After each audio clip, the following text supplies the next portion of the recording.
கஷ்டமாக இருக்குது. விஜயகாந்தை பற்றி பேசணும்னு சொன்னால் எவ்வளோ இருக்குது. முக்கியமாக அவருடைய அந்த நட்புக்கு இலக்கணம் விஜயகாந்த். அவரோட ஒரு வாட்டி பழகிட்டா வாழ்க்கை பூரா அந்த மறக்கவே முடியாது.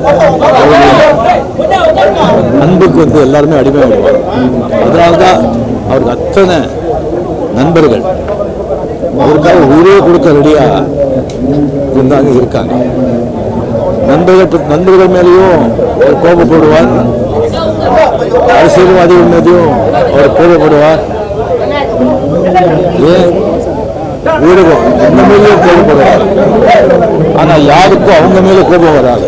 ஏன்னு சொன்னால் இந்த விஜயகாந்த் அவருடைய கோபத்துக்கு பின்னால ஒரு நியாயமான காரணம் இருக்கும், சுயநலம் இருக்காது, ஒரு அன்பு இருக்கும். அவர் ஒரு தைரியத்துக்கோ வீரத்துக்கோ இலக்கமானவர். அவர்கிட்ட பழகினவருக்கு எல்லாருக்கும் அவரை பற்றி சொல்றதுக்கு எவ்வளவோ நினைவுகள் இருக்கும். எனக்கு எவ்வளவோ இருக்காது. ஒரு ரெண்டு முக்கியமானது, எனக்கு உடம்பு ரொம்ப சரியில்லாமல் ராமச்சந்திரா மெடிக்கல் ஹாஸ்பிட்டலில் நான் சுயநலம் இல்லாமல் அங்கே இருக்கும்போது நிறைய பேர் மீடியா ரசிகர்கள் மக்கள் எல்லாருமே அங்கே ரொம்ப தொந்தரவாக இருந்தது. கட்டுரையில் பண்ண முடியல.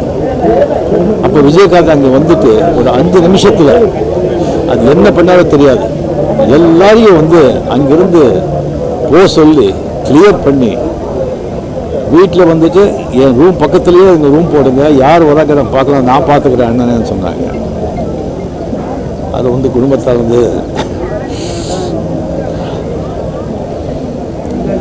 மறுக்கவே முடியாது. அதே மாதிரி ஒரு வாட்டி சிங்கப்பூர் மலேசியா ஷோக்கான நடிகர் சங்கம் ஷோக்காக போகும்போது மலேசியாவில் எல்லாம் முடிச்சுட்டு வரும்போது நான் எல்லாம் பஸ்ஸில் ஏறிட்டாங்க. நான் கொஞ்சம் வரும்போது கொஞ்சம் நேரமாச்சு. ரசிகர்கள் அவங்க எல்லாரும் ரொம்ப சூழ்ந்துட்டாங்க. மீடியா எல்லாமே உதவே முடியல. ஒரு 5 நிமிஷம் திண்டாடுறேன். அந்த பவுன்சர்ஸ் எல்லாம் இருக்காங்க, யாரும் ஒன்றும் பண்ண முடியல. அவர் பஸ்ஸில் பார்த்துட்டு இருக்காரு. அப்படியே இறங்கி வந்தார். இந்த டவல் போட்டு ஒரு 2 நிமிஷத்தில் எல்லாரையும் அடித்து விரட்டி அப்படியே ஒரு பாதியாக்கிட்டாங்க. அப்படியே பாதியாக்கி அப்படியே பூ மாதிரி கொண்டு உட்கார வச்சு, உங்களுக்கு ஒன்றும் இல்லையே, நீங்கள் சொந்தமாக இருக்கீங்களே, ஒன்றாகலையேன்னு கேட்டாங்க. அந்த மாதிரி ஒரு ஆள் கடைசி நாட்கள் அவர் பார்க்கும்போது ரொம்ப கஷ்டமாக இருக்குது. கேப்டன் அவருக்கு பொருத்தமான பேர்.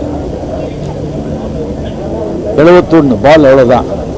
பல பவுண்டரிஸ், பல சிக்ஸஸ், நூற்றுக்கணக்கான எங்களை குவித்து மக்களை மகிழ வச்சு விக்கெட்டை விழுந்துட்டு இந்த உலகங்கிற ஃபீல்டை விட்டு போயிட்டார். வாழ்ந்தவர் கோடி, மறைந்தவர் கோடி, மக்கள் மனதில் யார்? விஜயகாந்த் போன்ற. வாழ்க விஜயகாந்த். நாம்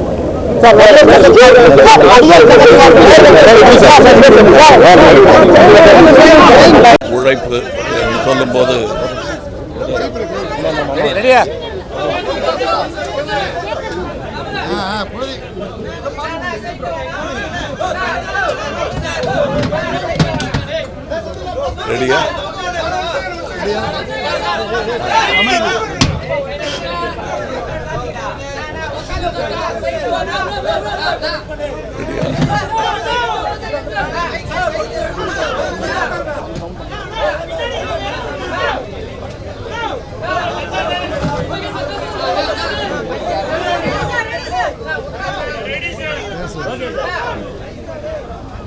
ரெடியா?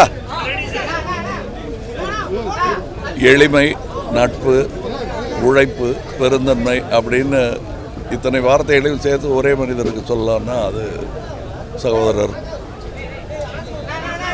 இவருக்கு மட்டும்தான் பொருந்தும். இவர் ஆரம்பத்தில் எப்படி நான் பார்க்கும்போது நட்சத்திர அந்தஸ்து வருவதற்கு முன்னாடி எங்கிட்ட எப்படி பழகினாரோ அதே மாதிரி தான் அவர் இவ்வளவு பெரிய நட்சத்திரமான பிறகுமே கூட பழகிட்டு இருந்தார். இவர்கிட்ட எனக்கு பிடிச்சது என்னன்னா, இவர்கிட்ட எந்த அளவு பணிவு இருக்கோ அந்த அளவு நியாயமான கோபமும் வரும். அந்த கோபத்தின் ரசிகன் நான். அதனால்தான் அவர் மக்கள் பணிக்கே வந்தார்னு நான் நம்புகிறேன். இப்படிப்பட்ட நேர்மையாளர்களை இழந்திருப்பது ஒருவித தனிமை தான் என்ன மாதிரி ஆட்களுக்கு. பட் இந்த மாதிரி ஆட்கள் இவருடைய ரசிகர்கள் கூடாமல் இருந்து இன்னும் நிறைய பேர் உருவாகி இருப்பாங்கங்கிற நம்பிக்கையுடன் நான் செல்கிறேன். நல்ல நண்பருக்கு விடை கொடுத்துவிட்டு நான் செல்கிறேன். வணக்கம்.